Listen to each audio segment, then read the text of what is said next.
If you look, I remember speaking with David several weeks ago, and he said, yeah, our data shows that the cases peaked at the beginning of April, and we think the hospitalizations peaked a few days after that. And if you look at the data, you can look, hospitalizations on April 7th, total hospitalizations for Orange County, 116 hospitalizations. That's probably like a 2-hour stretch in Brooklyn. So they were at April 7th, and then now, as of last night, they were down to 68 hospitalizations. And so just as they analyzed it, it peaked, it's gone down, and I think that and they're going to talk a little bit more about what they're seeing on the ground with the cases. But if you take a community in this Central Florida area, you're talking millions of people, you have some of the worldwide attractions here, January, February, beginning of first 2 weeks. You have people from all over coming in here. I think a lot of people looked at that and thought that that was going to present problems. But if you look at the numbers and how the community has gone through it, I think it's been tremendous. And so hats off to you, hats off to the folks of Central Florida for doing such a good job. And really, if you look at the state of Florida, we have about 60+% of the cases in 3 counties in Southeast Florida. And you have Miami-Dade, who's close to now 40% of the total cases statewide. Southeast Florida represents about 29% of the population, but over 60% of the fatalities and hospitalizations. And so we have 16 million people in other parts of the state.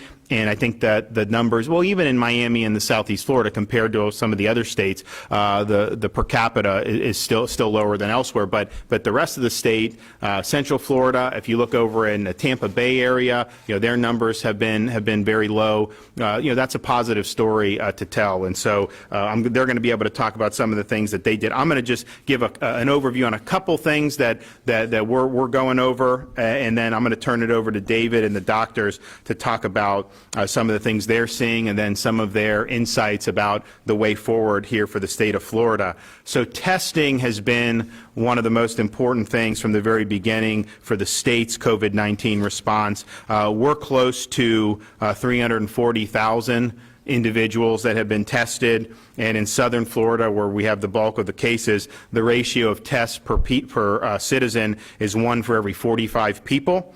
And as we're looking at the trends, if you look at what the White House put out for its guidance on kind of the next steps, they talk about looking for syndromatic symptoms and ILI. In Florida, that's been very low for the whole month. But then they also talk about how are the new cases looking, and then more importantly, what's the rate of positivity in the new cases. And the reason Dr. Birx has pointed this out, as you expand testing, you are going to find more cases, but if the percentage of people testing positive is declining, then that's a sense that the virus isn't replicating in ways that that would threaten the hospital system or some of the other things that we've been concerned about. So if you look in the state of Florida in terms of the testing, the most new Florida cases that we've had was on April 3rd.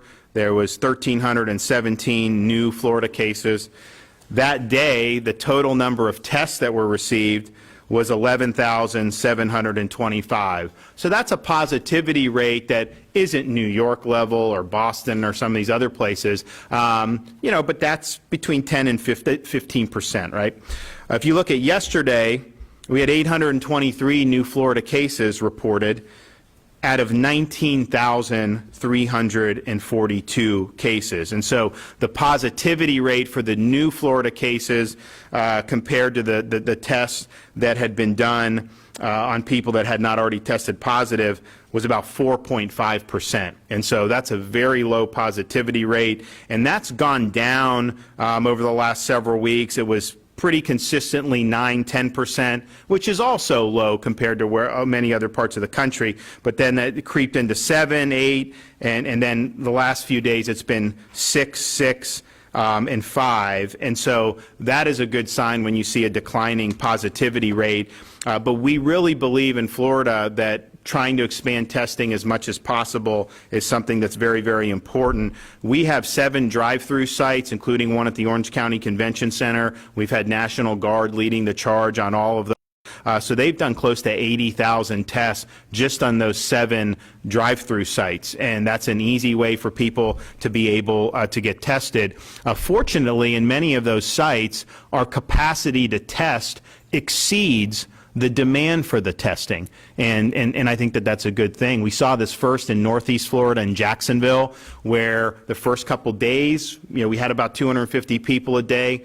Then it started dropping off, and so then they expanded the criteria for people to come in. You started to see more, and then it went, and then they were saying people come, and but the demand has been relatively tepid. But that's a good sign, because that means a lot of people are not necessarily symptomatic. At these sites, anyone with coronavirus symptoms can go, doesn't matter your age, any healthcare worker, first responder, and then anybody that's asymptomatic but has reason to believe they may have been in close contact with someone who's tested positive for COVID-19 can also do it. And so that, I think, is a broad net, and obviously the hospital here is doing it. All the hospitals are doing a lot of testing. There's now the rapid test that we help with Abbott Labs get down here. There's other types of tests that have been innovated, so we want to continue to do that. But one of the things we noticed with the drive-through sites is not everyone necessarily has access to that. Not everyone owns a car. I know Florida is very car-centric, but not everyone does. So we first went into a public housing project in Jacksonville in conjunction with the University of Florida. We supplied the swabs and the testing kits, and they went in, and it was a walk-up concept where they would walk into a neighborhood, people could walk up, they could do testing, and these are underserved areas where some of these tests may have gone undetected, the positive cases. So we've taken that model and now have 6 different walk-up sites, various parts of Florida, including here in Orlando. We also have it in Broward, Palm Beach, Tampa, and Miami. And so they've done, just in the past week, we've done 4,700 tests in underserved areas where we're offensively going into communities, proactively getting people tested. We also have, one of the things from the very beginning that was clear with the coronavirus was that not all age groups were equally at risk. And I didn't necessarily take anything coming out of China with a grain of salt. I took everything out of China with a grain of salt, but I did look at the South Korea numbers, which I believe were credible, and it was overwhelmingly. The fatalities were occurring in folks 65 and up overwhelmingly. Not very few under 30. I think South Korea may not have had any at the time. And so we knew where the risk was. And so very early, we acted to protect the nursing homes and the long-term care facilities.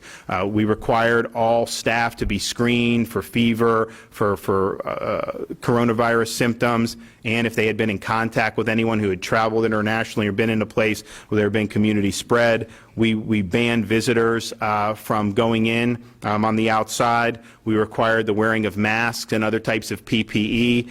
And and then what happens is, if there's an outbreak or there's an incident, we have these response teams with the Department of Health and ACA that will go in and try to contain the outbreak. And so they've been on sites. They've made thousands of visits to these types of facilities, which is very, very significant. But what we were finding was, and the results I think have been good. Florida's ground zero for the nursing home. I mean, we're God's waiting room. We have a huge number of facilities, a huge number of residents. But because of the proactivity that we did, if you look at Florida compared to other states, and you look at fatalities connected to long-term care facilities, New York per 100,000 residents, if you put it apples to apples, New Jersey has 23 fatalities in nursing homes per 100,000, New York 18, Massachusetts 17.5, Connecticut 10.5, Louisiana 10, Pennsylvania 6.6. Florida has 1.2 fatalities per 100,000 in those long-term care facilities, because there was clearly a risk there, and there have been a lot of resources expended. But what we found was, some of the cases in these facilities were because the facilities didn't follow the regulations. Workers who were sick were allowed access. They ended up spreading to staff and to residents, and you ended up having cases there. But there were also instances in which there was no evidence that any of the staff were sick initially. And this is an asymptomatic spreader, let's say. They go in, and in Suwannee County, you had like 40 staff that got infected at a nursing home. So we tried to figure out, okay, you can screen, but if there's nothing to screen, then what are you going to do? So we've created, and they've been going at this now for several weeks, 50 National Guard strike teams, 4-man teams. They affirmatively go into these facilities, particularly ones that we may feel are at risk, and they will test staff, they will test residents to try to see if there's an outbreak, and then if there is an outbreak, prevent it. We also have a lot of the hospitals that have worked with these facilities, because it's obviously in the hospital's interest that you don't see a major outbreak, because a lot of those folks would end up coming into the hospital. So we've had hospitals working as well with this, but this is very, very important given the numbers and given how at risk these facilities are. So I think that the Florida model has been good. We're going to continue to look for ways that you can make it even better. I think as you have more point-of-care testing and that becomes more widely available, that gives you a lot of options. Also, seroprevalence studies and antibody testing. If you're working at a nursing home and you have the antibodies, well, you're definitely less risk to the residents. So that's very important to know. People that work in these hospitals, if they have the antibodies, nurses, doctors, that's very important to know. It's also important to know the prevalence of the antibodies throughout society, because that allows us to determine what's the true hospitalization rate for people that get infected, what's the true infection fatality rate for people that get infected. The Miami study that was done suggests that many, many more people have it than have actually tested positive for that, which would mean the fatality rate is much lower and the hospitalization rate is much lower, because you've had many more people, many of whom don't even know they had it when we're asymptomatic. So those seroprevalence tests and the antibody tests, we're getting our first shipment on May 1st. We've had the one that's FDA approved stuck in China for 2 weeks. They sent one shipment to New York. They haven't been able to get any more out of China. We'd like to get those in too. But some of the things we'll do, we'll use them in nursing homes. We'll help the hospitals with them. We'll try to figure out in different parts of Florida how widespread are these antibodies. Stanford did Santa Clara County, California, and they said it was 50 to 85 times more prevalent in the community, the antibodies, than the number of people that had actually tested positive. That's critical information to know as we move forward. We also, and even though at our drive-through test sites, the supply exceeds the demand for now, we do think it's important to have as robust testing as possible. One of the problems that we ran into during this time is the use of these private labs. We were promised a 48-hour turnaround, but what would happen is, and look, a lot of this isn't even being sent from the state, doctors' offices, other places, but these places were overwhelmed. And so all of a sudden, sometimes we would get test results reported to the state. Some of them would be 7, 8, 9 days before. That makes it hard. If you're a business owner and you have somebody that has symptoms, they get tested, you got to wait 8 days before you know whether that person can go back to work. If you're in a hospital situation, now they have labs here, but people are going to need to know this quicker.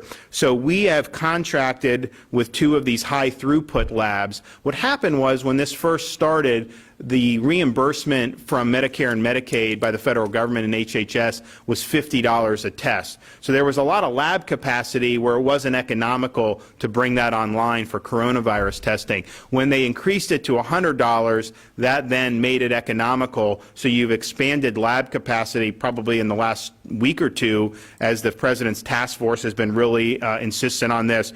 And so we now have 2 different labs that are under contract. They will be able to process 18,000 samples a day. And we hope on a 24-hour turnaround, but I tell people, knowing this business, probably 48. But still, that's a high volume, and hopefully you get relatively quick results. And so that's 18,000 above and beyond everything we're doing right now. But we also are we have 3 state labs. And when the HHS did the test, they sent tests to all the state labs.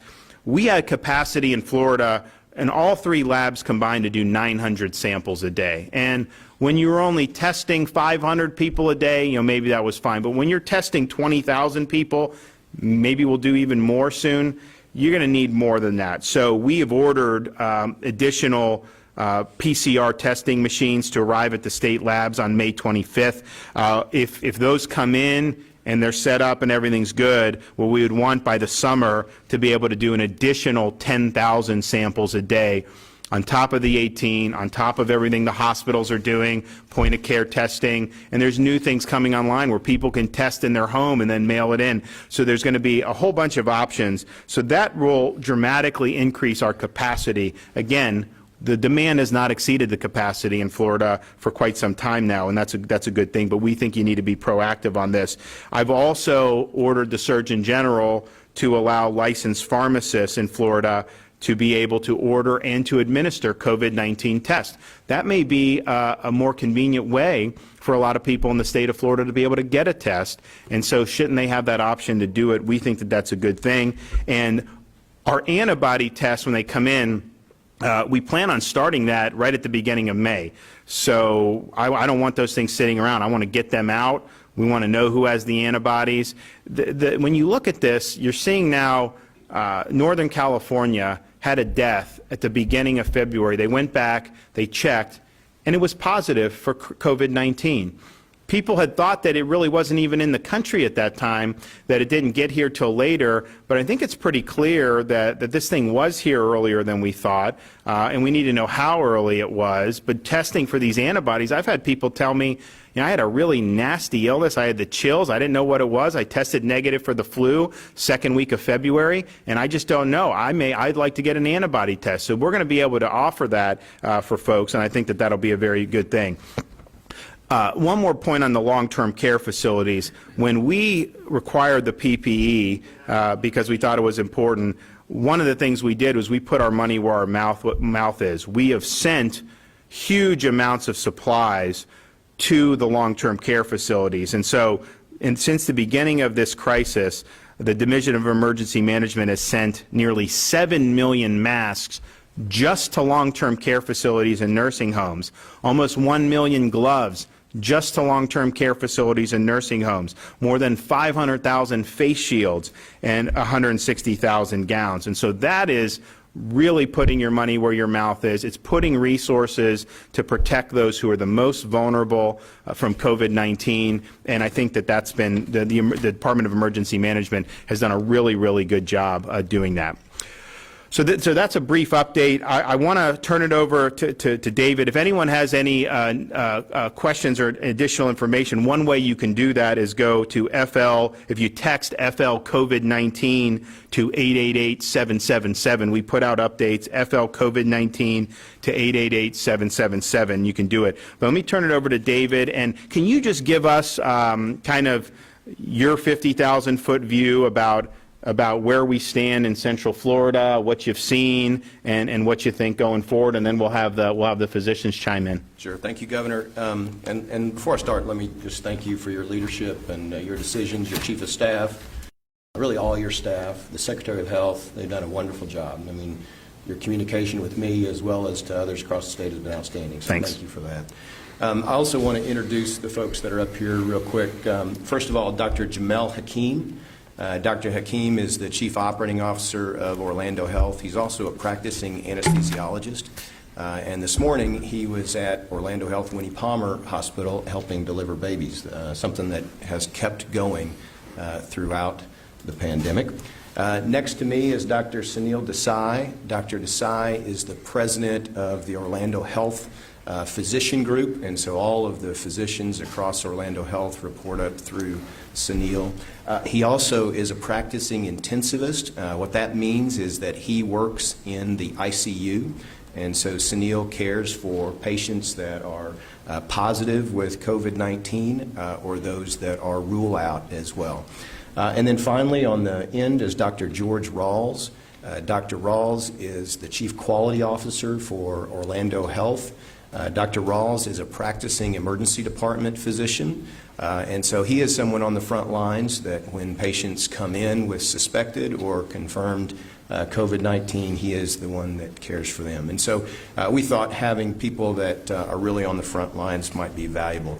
And then also I want to recognize Mark Jones, who's in the back of the room. He is the president of this hospital, which is Orlando Regional Medical Center, which is the busiest trauma center in the state of Florida. It's also the facility that became nationally and internationally known for their amazing response to the Pulse tragedy in June of 2016. And so thank you, Mark. So, Governor, to answer your question, to give some context on more micro level, Orlando Health has about 2,400 beds across our system, hospital beds. Our normal census on a day like today would be about 2,100. This morning, the census was 1,300. And so it gives you a perspective of what the normal census was at 2,100 to 1,300 this morning.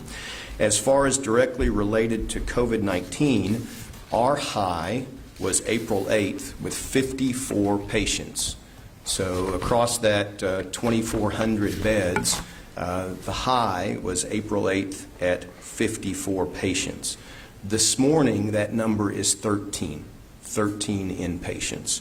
If you want to drop down to those individuals on ventilator, the highest ventilators number that we had was 26, and this morning that's 6. So certainly the peak, we believe, has passed.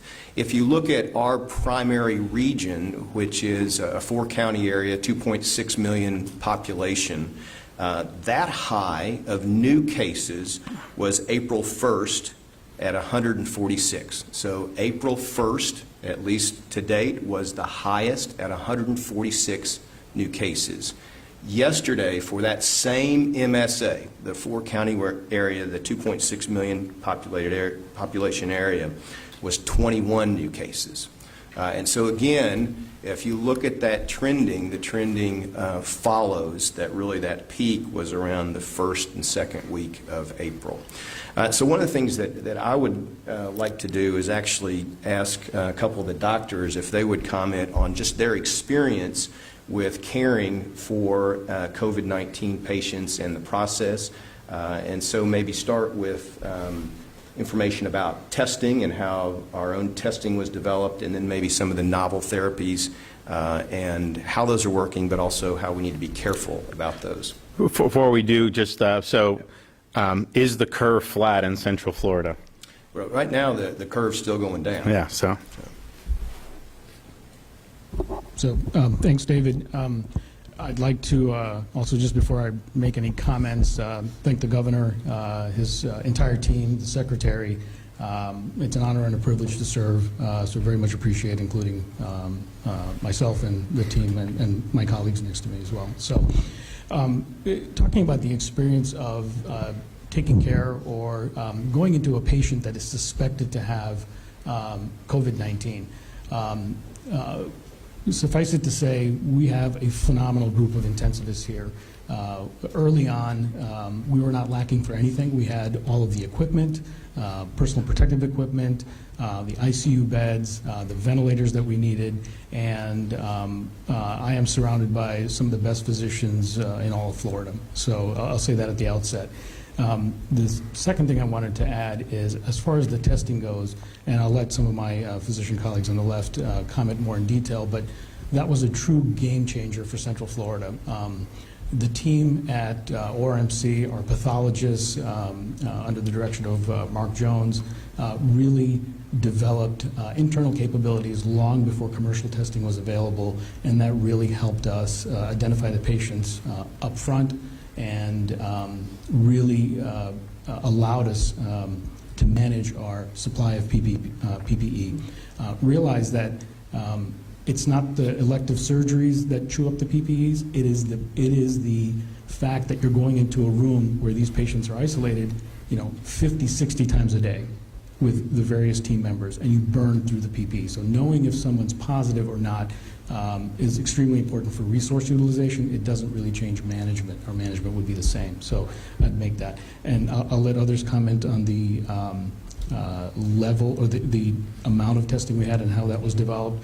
I would like to add that the therapies that we utilized in treating the COVID patients that David just alluded to included conventional therapies, especially for those who are very sick. That includes being intubated, being on ventilators.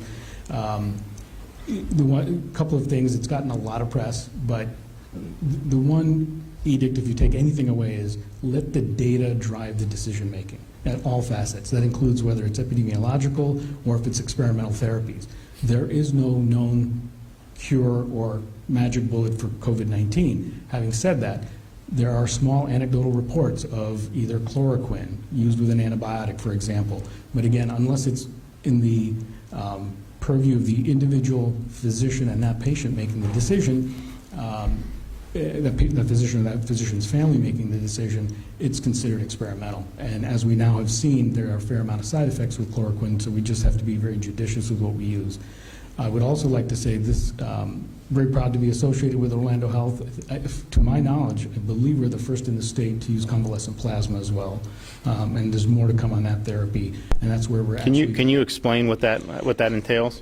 Convalescent plasma is taking the plasma or the fluid, taking blood out of a patient who has suffered from COVID-19, whom we know to be positive, who has followed certain criteria and they're now negative, taking that, processing the antibodies, or the serum, if you will, and then making sure it's compatible with the patient that we intend to administer it to. And when we give it to that patient, we essentially are boosting their immune system to help fight this infection. The two patients that I'm aware of that I believe we've given possibly by yesterday 6 patients or so. The two that I was, my colleagues that I have knowledge of did have dramatic improvement with convalescent plasma. So this is something that's, we've partnered with our blood banking partners and are going to continue to use this. This is going to be a huge game changer in our armamentarium to fight COVID-19. And we're just the state. I've had the Department of Health working with OneBlood as they get blood donations, testing for antibodies, and then obviously making those available to healthcare providers. And if you are somebody that's recovered from COVID-19, people should know that by you donating blood, medical professionals can actually use those antibodies, and it really seems encouraging about what's happening. One thing I wanted to add, we are, for every patient that we've tested positive, even if they never made it, and we're fortunate enough, knock wood, not to be sick enough, but we have sent them a letter. We are asking them to donate plasma.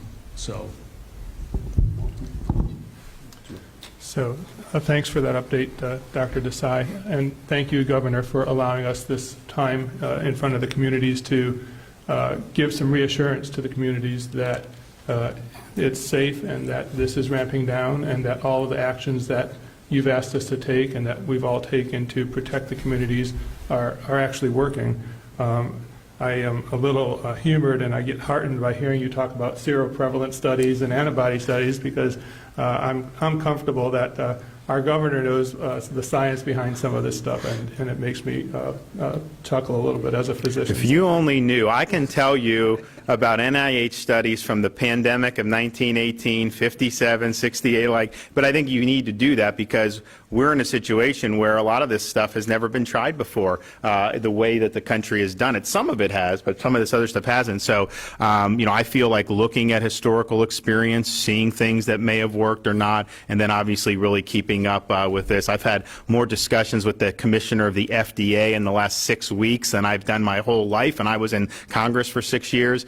We are constantly I'm talking to the major manufacturers, CEO of Abbott Labs, all these other places about all the newest technology coming in. All I can say is it's an interesting world, and you guys do it all very well. So thank you. I'm glad you're there. And Dr. Desai, I just received a text that we have given our 12th unit of plasma now. So 12 patients have received convalescent plasma since we started the program 2 weeks ago. And as David Strong mentioned, I was working over at Winnie Palmer Hospital, our Women and Babies Hospital, just before I walked over to the press conference, and that team over there hasn't stopped. There are some things we do in the health system that haven't had the benefit to slow down. And delivering babies, we deliver about 40 babies a day over there. And our neonatal ICU is still at capacity, and we're still running at full bore for the deliveries over there. We're still at a level 1 trauma center in the middle of all this. Our cancer center is still running at full speed. We still have to be an ICU for all of the critically ill patients that aren't COVID positive that would normally be in our health system. So, it's a challenge for health systems, and not just ours, to deal with this new thing that none of us have had before and still be there for the communities and do the things that we're supposed to be doing at the same time. So I'm pretty proud. I'm certain that the team members over at Winnie Palmer Hospital right now are so busy they're not even able to watch this press conference.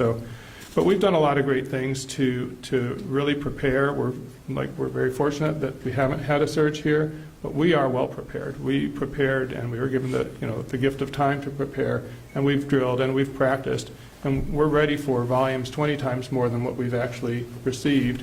And we're very thankful through a lot of behavior modification in the public that we haven't had to have that have that surge. We've done the universal masking that a lot of organizations have done. We've done the universal screening that a lot of the organizations have done. We have visitor limitations like everybody else. We have cohorting of patients in units, so patients who don't have COVID and are in the hospital for something else aren't exposed to those patients and aren't exposed to the team members who are caring for those patients who have COVID. So we've done all those things. We've instituted recently testing of pre-surgical patients for COVID-19. The great news is since last Wednesday, since we started this, no pre-surgical patients who were asymptomatic have actually tested positive for COVID-19. We also started a study at... How many people about do you think that you tested? We've tested well over 250 pre-surgical patients since last Wednesday. And interestingly, we also started a study for the women who are coming in to have babies at Winnie Palmer Hospital last week, too. And we're testing all of them as they come in the doors. And out of about 150-some tests so far, not one has tested positive if they're asymptomatic. So it's interesting data that we're coming up with as we have the luxury of to be able to study some things. And it's a little different data than what we might have heard out there coming from other places. So we're happy to see the prevalence of incidental COVID-19 in an asymptomatic patient just hasn't shown so far. So, this is one more thing. I want to talk the high level about this disease. It's, as you talked with earlier, this is really a disease like a tale of two cities. It's a disease of the elderly and the sick, and it's a disease of everybody else. And it's totally different disease for those two populations. If you're elderly or you have chronic conditions, this is a horrible disease. And if you're healthy and on the younger side of things, this is a relatively inconsequential disease. There's still patients who get it, but the denominator is so large and the numerator is so small that the message we should be sending is we really, really need to protect the chronically ill and the elderly from this. And I think we've done a lot of things and modified a lot of behaviors in that regard. So I'll stop there. Great. Well, thanks a lot. I appreciate it. My wife and I, we had a baby during this period, and it was they're still working, and people are still doing it. It's a very surreal experience. I'm literally in the hospital. My wife's in there. I'm talking to the President of the United States about what we need in Florida. Go in, have the baby. I'm holding the baby, and then an hour, 2 hours later, I'm back, back working on this. And we've really not been able to have family time yet for it, but I know a lot of folks have been in the same boat. So, but I appreciate you guys being on there because we lived through it, and folks have been so great throughout Florida. I wonder if Dr. Rawls could speak about maybe some of the unintended consequences of folks who have needed care but yet may have delayed that. Absolutely. Thank you, Governor. Thank you, David.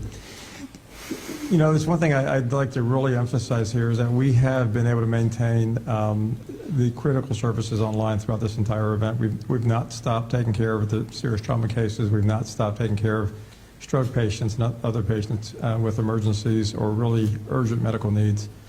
But there are some other critical things that are not coming through the EDs now, that are not coming into the hospitals that we really are concerned about. And I will say, to some degree, concerned enough about to say this is an upcoming surge of itself, really a surge of unmet medical needs. And it's time for the community to understand that the numbers support this being the time to come back and get your health care. You need to come back and take care of yourself. Our doors are open. Our hospitals across Central Florida are safe. There are many cases that we've seen come into the emergency departments that were much, much worse than they would have been had they come in a few days before. We've had patients who ignored chest pain for days and came in a cardiac arrest.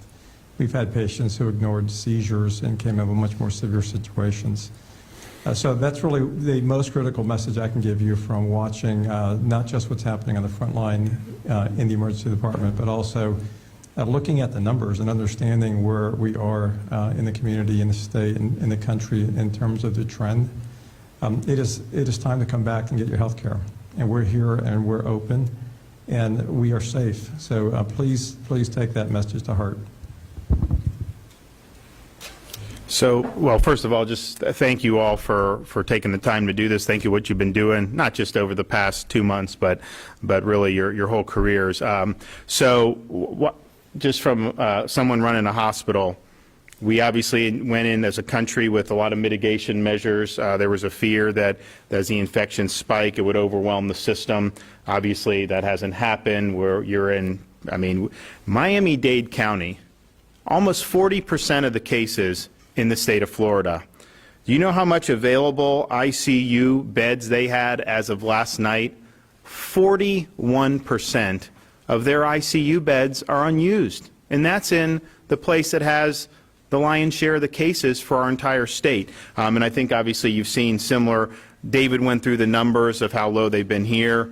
Hillsborough County at last night's report, that's a big county. They had a total of 35 COVID-related patients countywide, and so that mission I think has been accomplished. And so I guess the question is going forward to the next phase, will you guys as a healthcare system be prepared, to deal with whatever comes down the pike? Yeah, the answer is yes, we are prepared. You heard some of the actions that have been taken by Dr. Hakeem and others. And especially what Dr. Rawls said. Right now, we're more concerned about those that are not seeking care because of the unintended consequences that are occurring. And frankly, things that could have been taken care of easily here, by waiting, they become much more complex problems for the patient and harder to deal with. Sure. So, Dr. Desai, just as you've been on it helping our task force, really appreciate that. And what we're looking to do with some of that is there's a lot of people that have a lot of questions. They may be in this business or that. What can I do? What can I do? And basically, we have people like Dr. Desai working. The job is whatever you do, we would want you to do it, but can you do it in a way that minimizes risk? And I think a lot of businesses have already done that who were, quote, deemed essential. You've got some major companies in Florida that went to 90% telework. And I've talked to some of these executives. They haven't really missed a beat. So there's definitely ways to innovate. So understanding that framework, from a medical perspective, do you see a pathway for Florida to move to the next phase in a way that would be safe and effective? Absolutely. In fact, we are not only think it's the right time to open up our doors are never closed. Okay, so as Dr. Rawls mentioned, it is, I think, something that you said earlier. Who's at risk? And the data has shown us who's at risk. And as we ease some of these restrictions, the health system is overwhelmingly prepared with equipment, beds, staffing. So I am 100% confident that we can handle the patients that we've put off, and I will use the term loosely, elective surgeries. The one caveat I want to say, and this is a little pet peeve of mine about elective. It's elective when you set up the time. That's the only thing that makes it elective. I agree. To that patient or that family, it is not elective. It was something that was prepared for. It was something, but to come to the point, we're ready. We're going to do it safely. We have a whole host of initiatives. There's a document I'm looking at with 20 bullet points that has donning and doffing, training, teaching people about hand hygiene. All of those things are in place. So I think we can definitely reopen safely. Doctor, would you mind, one of the things that I think is important is for the community to understand the importance and the dangers of a mask. So, absolutely. It seems intuitive when people say you should universally mask. The first thing it's intuitive that we know how to use a mask. That's the piece that David is alluding to, and I want to get to that. It is more important, and let me stress, and I think my physician colleagues will agree, hand hygiene, hand hygiene, hand hygiene. Number one, and number two, don't touch your face. after touch surfaces, then the masking. When you really get down to it, especially when we're in the hospital, we're trained to do this, but the vast majority of the public doesn't realize if you touch the mask in the center, how do you take off the mask? Where do you lay down the mask? If your hands aren't clean, that mask is worthless. So the analogy that I've used in the past is that mask is a power tool, and power tools come with manuals. These masks, it's intuitive on how to put it on, but we haven't trained people to appropriately take it off, touching the strings only, not touching the center of it, and how it's stored, and how long should you use it, how should you launder it. So use it. It is more important, suffice it to, I'll get off my soapbox, which is, suffice it to say, your hand hygiene and not touching your face and the social distancing, when it's judiciously applied, particularly in high-risk groups, is the most important. Can you talk, David, about how you guys are working with businesses in the community so that as more people get back to work, that they're doing that in a way that is reducing risk and that is as safe as possible? Yeah, thank you, Governor. So one of the things that Orlando Health has developed is a task force to work with businesses across Central Florida to help them get back to work as quickly as possible, but as safely as possible.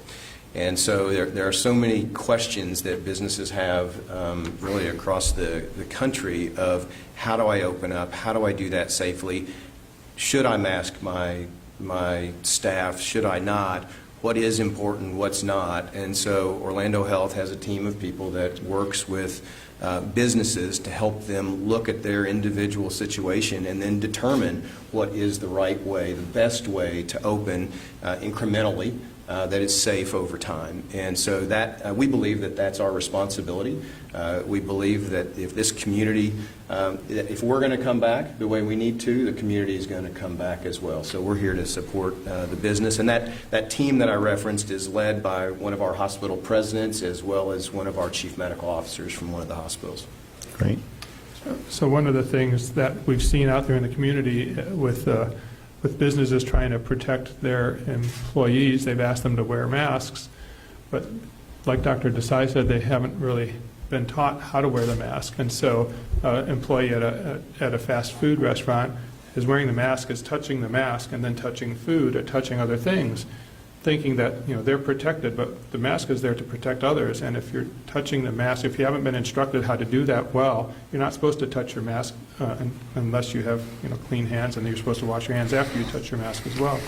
So we have an obligation as healthcare providers to make sure if the community is going to mask up, that we teach them what's safe and what's not safe in terms of how to mask up. Any closing thoughts or advice as we move forward? Are you agree that the peak's passed here, that we need to be obviously safe and methodical, but there's a safe way back to starting to get on a next chapter here? Absolutely agree, sir. I just add one other thing. I think it's also encouraging to see the responsibility that we've seen in the general public and the community. Everybody's doing the right thing. I see that myself in my personal life. I see it at work.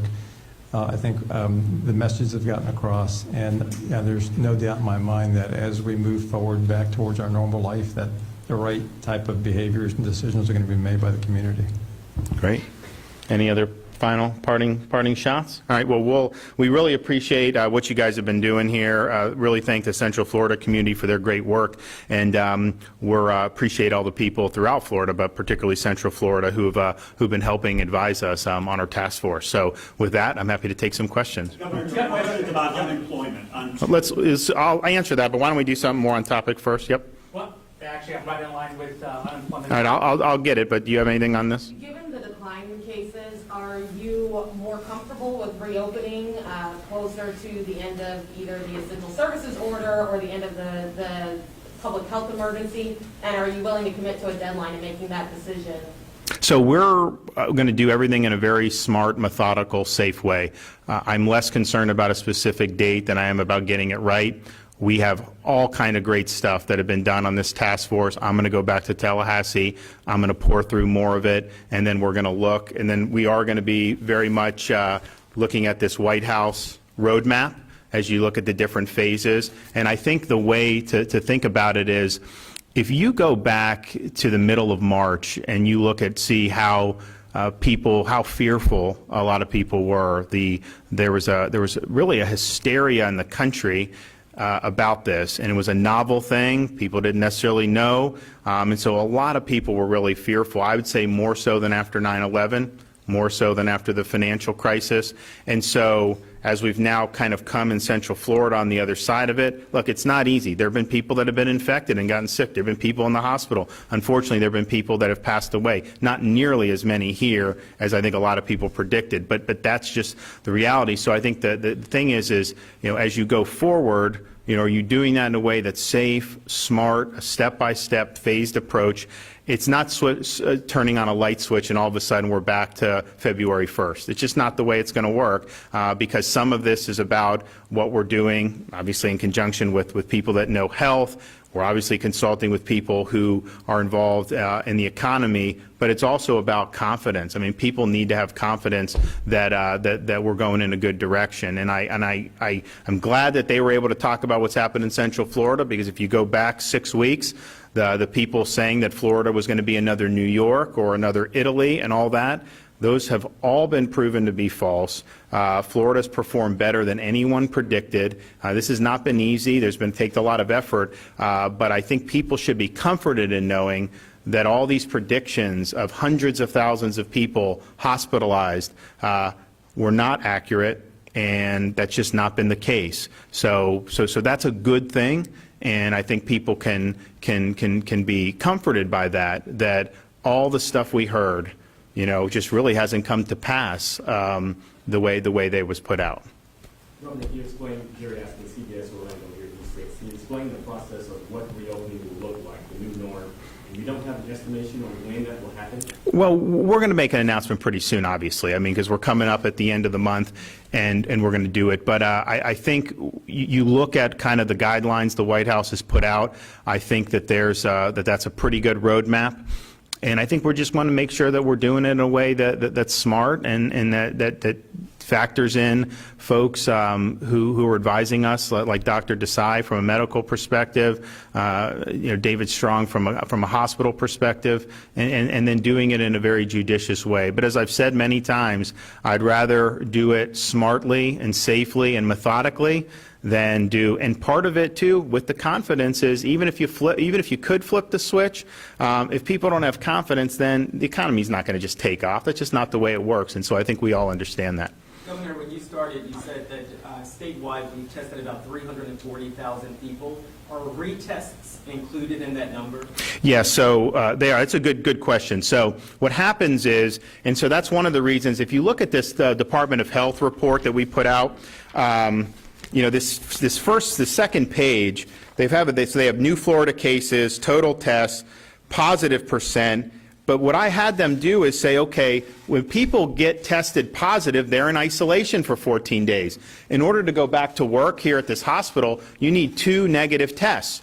And so those are included in the total number of tests there. So what we've done is we have taken the new positives divided by the new test takers, people that have not tested positive previously, and that's how we're getting the percentages at the bottom. So yes, it does include that, because what happens is you'll have healthcare workers. Some of them don't ever test positive, but some have been tested multiple times because they may have had an exposure. So it's not unique individuals, it's total tests.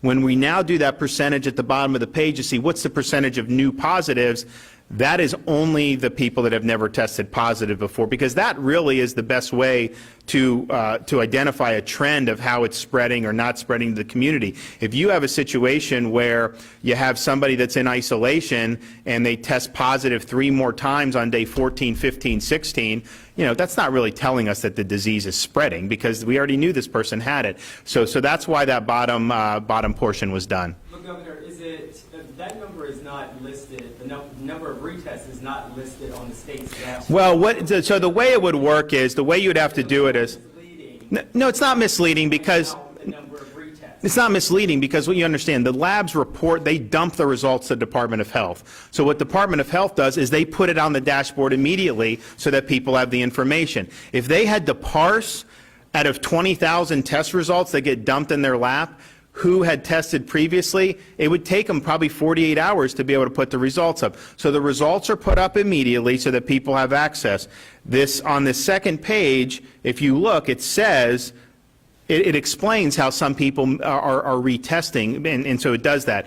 But that's just the way it is. If LabCorp sends in 5,000 test results, LabCorp does not distinguish between someone who's never had a test or someone who tested positive and then tested negative twice. It's just not the way it's done. So we feel getting the information out, explaining how it's done on the second page probably makes the most sense. 340,000 on the dashboard. It would appear that that's 340,000 people. Well, no, it says number of tests. I mean, that's what if you look on there, it says total tested, 345. And actually, you know what we can do is, I'm going to see if they can parse it a little bit more but that's one of the things. If you look at the percentage positive, if you include all the tests, it's actually not as it's higher than if you only have the fresh test. So I want just the fresh test. I think that's better. All right, we'll do unemployment. Governor, if I can ask about unemployment. Sure. Thousands of Florida families have already gone more than a month without benefits because they filed in March and their applications are not being processed, while families who applied in April are getting benefits. So why is DEO not proactive? I don't think that, well, yeah, so let me, so here's what we've done as of Friday night.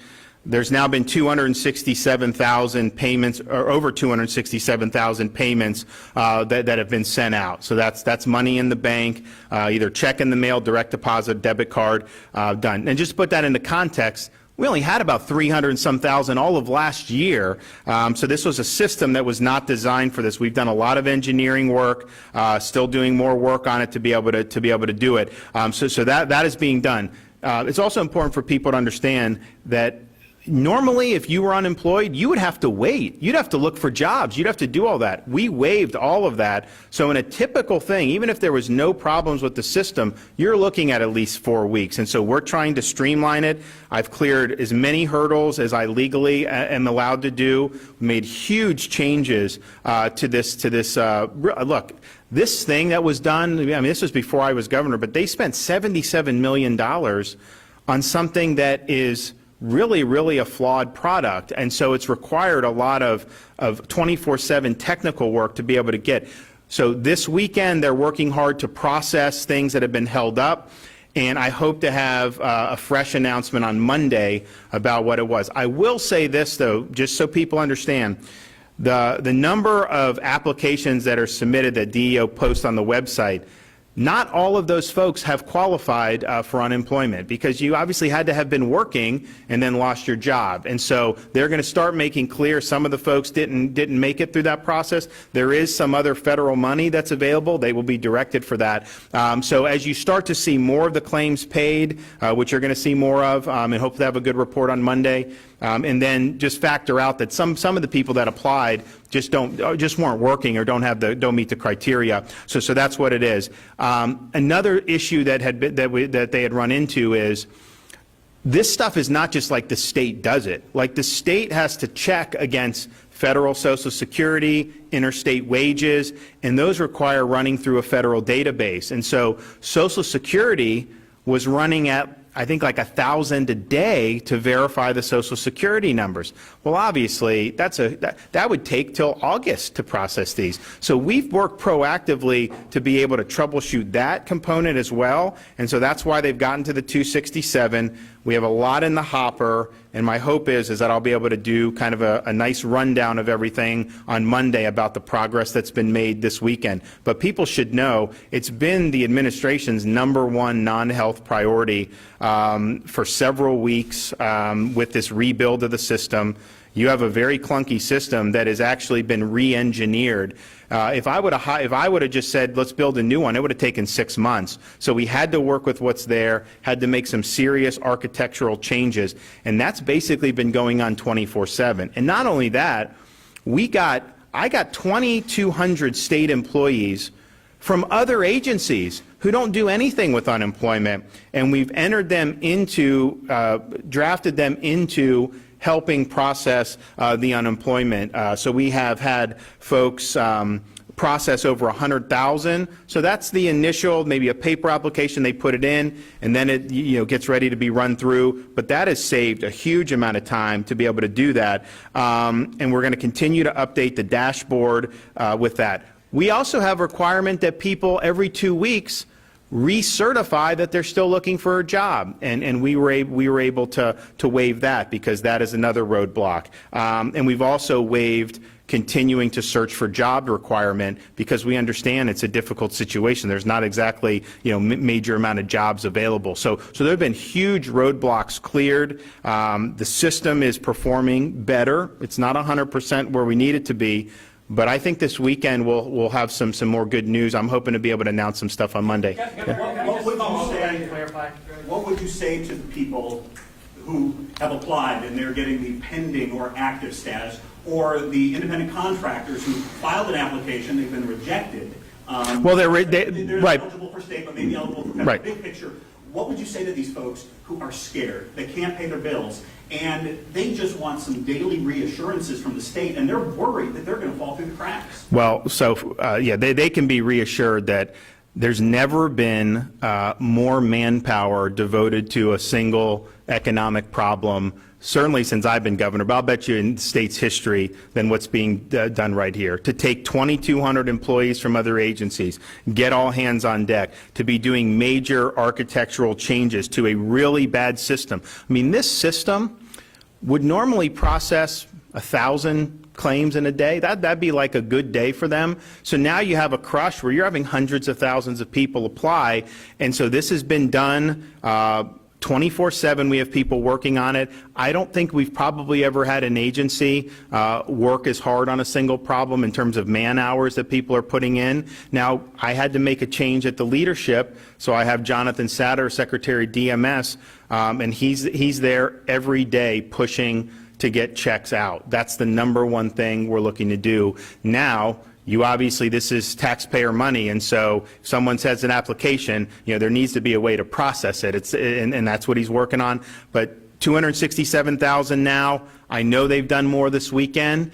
We are going to have a good report hopefully on Monday to be able to do it. But just people should understand that this has been a tsunami that this system was not built for. And look, this system is a bad system, and it was overpriced. And I don't know why they paid that much money for it. But I would also say, even if you built a perfect system, 6 months ago, no one would sit down and say, well, you should maybe plan on the economy just voluntarily ceasing. That's just not something that would have been.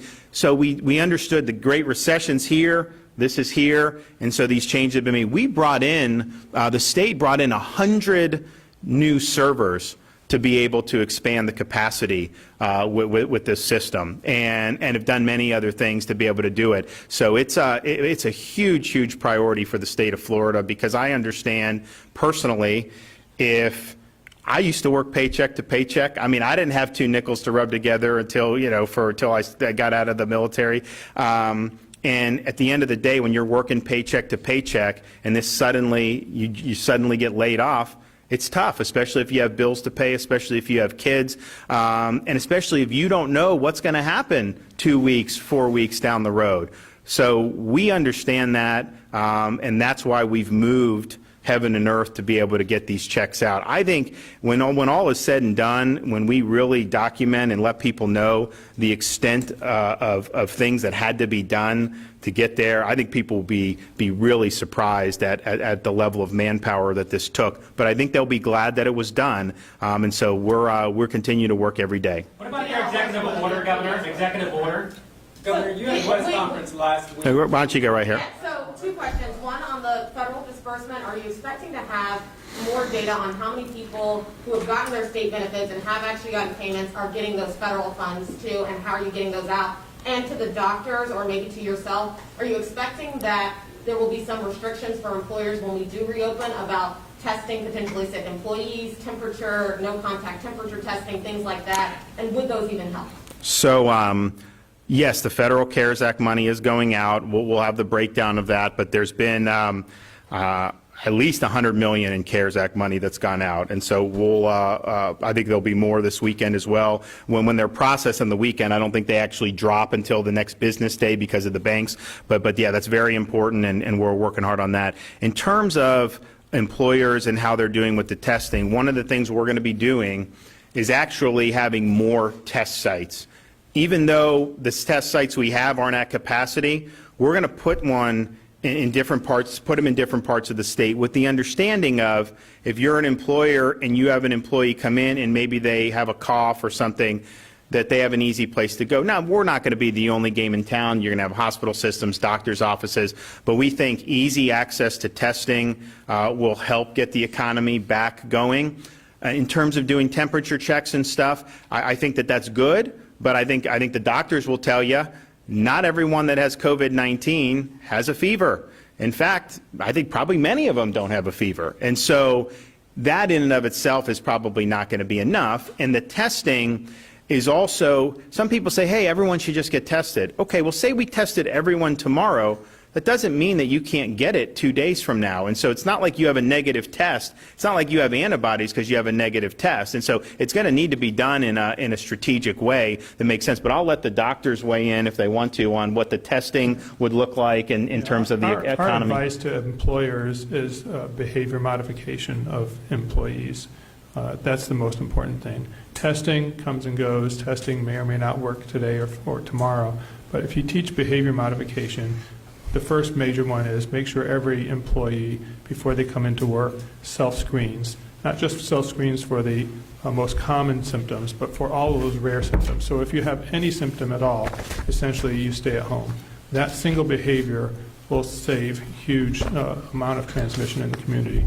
And the second behavior is don't touch your face. If you're an employee, just don't touch your face unless you have clean hands. Those kinds of behavior modifications are going to dwarf the testing and the antibody testing and all those other things in terms of importance going forward, and temperature checking. Remind people what the symptoms are that they need to be checking for. So the traditional symptoms would be fever, shortness of breath, dry cough, a sore throat, runny nose, nasal congestion, a loss of smell or taste. Those are recently added. GI symptoms like diarrhea, disequilibrium, just feeling unsteady on your feet, general weakness, and of course, if you've had a recent positive contact. I'd like to make one comment about the testing. I think somebody said this, but I want to stress again, testing means you're negative now.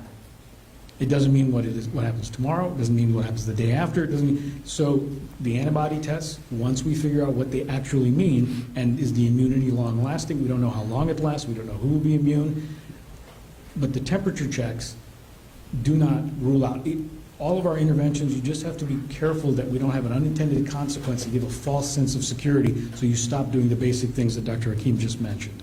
It's incredibly important that vigilance doesn't change.